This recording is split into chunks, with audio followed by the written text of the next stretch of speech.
Now to the U.S. Open, what tennis fans in New York call the best 2 weeks of the year. From rising stars to players chasing history, the U.S. Open serves up 2 weeks of high drama. Singles play starts in under an hour. So to get us fully ready, who better to join us live from the U.S. Open than Chris Eubanks? He's an American pro on the tour. He's a tennis analyst for ESPN, and he's just generally the man, and we are glad to have him with us today. Chris, thank you for being here. First, let's dive into the excitement of playing in New York City. There is no atmosphere like it. It's as much a social event and a party as it is a tennis tournament. What's it all like from a player's perspective? From a player's standpoint, you try to block it out, but you can't help it. You're playing night matches on Arthur Ashe Stadium under the lights with celebrities sitting courtside. You're getting the chance to be able to kind of showcase your skills to an incredible crowd, an incredible atmosphere. There's no venue like this one behind me here in Arthur Ashe Stadium, especially at night. This stadium will be rocking for the next 2 weeks, and hopefully we'll have some good tennis. Yeah, there really is nothing like it. It's remarkable. Even if you don't like tennis, it's a great time. So for those of us who are big fans of the sport, it's an absolute blast. So let's break down a little bit of the tennis. The men's and women's favorites, the number ones, Sabalenka, Sinner. They won last year. Are they going to do it again? I think Sinner is definitely the favorite on the men's side. For Sabalenka, she's been the most consistent throughout the course of the year. She still is the number one player in the world, but she's lost in 2 Grand Slam finals already this year to 2 Americans, Madison Keys in Australia and Coco Gauff at Roland Garros. So her form, especially in the later rounds of Slam, she's going to trust herself to be able to get there, but will she be able to get over the hump? I think the one player, Iga Swiatek, has really started to find her form. She's a former champion here. She won in 2022. She's starting to find her level. She won Wimbledon for the first time. She spoke about it. She said she didn't know if that was even possible.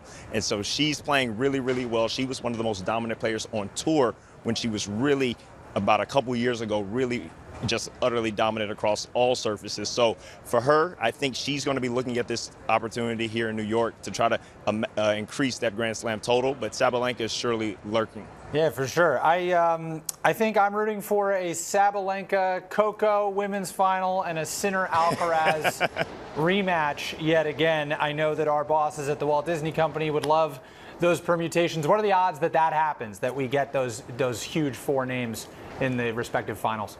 I think, yeah, that Alcaraz Sinner final, I think that's going to be the favorite when you look around the men's draw. Those 2 guys have been utterly dominant, winning the last 7 Grand Slams that have been played. They have truly kind of separated themselves from the pack. You're still you find yourself debating week in and week out who's the real number one, who's really the best player in the world between Sinner and Alcaraz. On the women's side, you know, I kind of like your pick there, the Sabalenka-Coco. I think that's going to draw a lot of fans, a lot of excitement. They played back here in the U.S. Open in 2023. Coco able to win her first Grand Slam title there. I think a lot of fans are going to want to see those 2 face off again, but there are a lot of Americans who've shown some fine form. We've already highlighted Madison Keys, who won the Australian Open, Amanda Anisimova making the final of Wimbledon. The American women have really been doing really well over the past few Grand Slams. Jessica Pegula is a former finalist here last year. So you know the Americans are lurking. I think that Sabalenka-Coco final is the one that a lot of fans want to see, but don't count out any of the other Americans. Well, speaking of Americans, let's talk about the American men. It's the best scenario we've had for American men in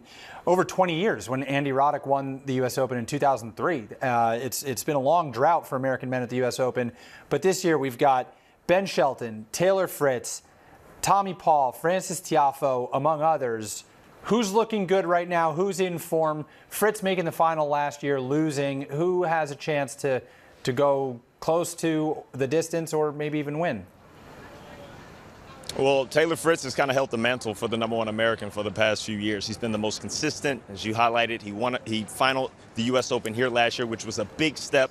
But in recent form, you have to look at Ben Shelton. Ben he's only been on tour for 3 years. He's now into the U.S. Open as a top 10 seed and a top 10 player for the very first time. He just a few weeks ago took his first Masters 1000 title in Canada. He is not a player that anyone wants to play. Can serve 150 miles an hour, brings a lot of energy, a lot of excitement. Fans tend to get behind him, especially on this court in Arthur Ashe Stadium. So he's actually opening up the tournament in Ashe today at 12 noon. The crowd's going to be in there. They're going to be electric. Ben is certainly one to watch for, but let's not forget Frances Tiafoe brings out his best tennis here in New York. Tommy Paul has been flying under the radar a good bit, and I think we've got a few younger Americans who also can kind of make some waves. Well, if there's anyone who can handle the bright lights and spectacle of the U.S. Open, it would be probably Shelton Tiafoe, but they're all great. And so are you, Chris Eubanks. Thank you for joining us, talking a little tennis. Now go inside, watch some tennis. The U.S. Open begins in like mere moments on the ABC Family Networks and ESPN and all that. Enjoy, thank you, and we'll check in with you as the fortnight goes along.